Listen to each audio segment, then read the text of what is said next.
Before nitrile, there was natural rubber. For generations, rubber provided an extremely useful material for protective gloves. Flexible, elastic, water-resistant, and capable of forming a continuous barrier around the hand.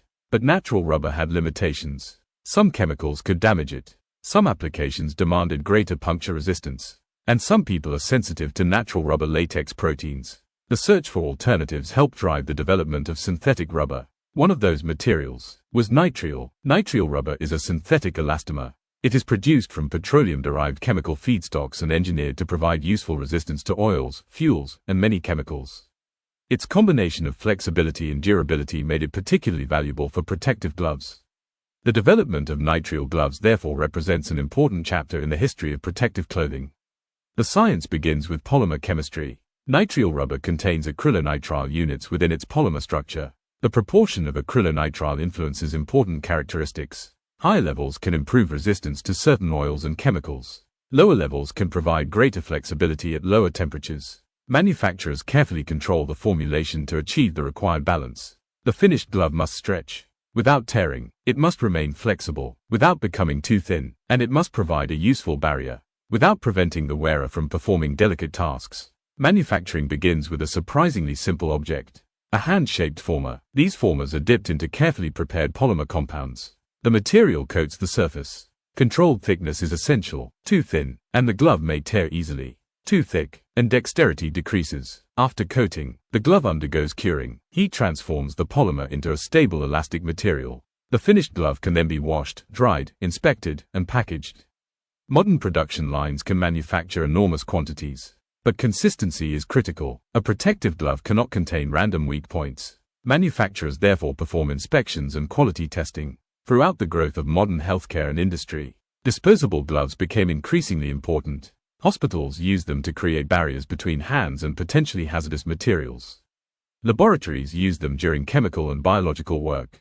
Manufacturing facilities used them when handling oils, solvents, and other substances.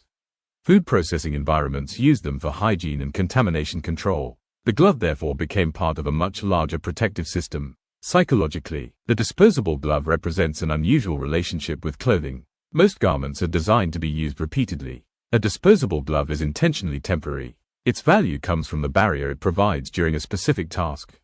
Use it, remove it, dispose of it appropriately, then replace it. This created an enormous manufacturing challenge. The world needed billions of gloves, and manufacturing had to become highly efficient.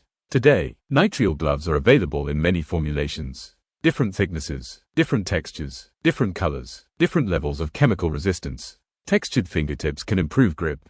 Beaded cuffs can make gloves easier to put on. Powder-free designs reduce residue. Some gloves are designed for high dexterity. Others prioritize durability and protection.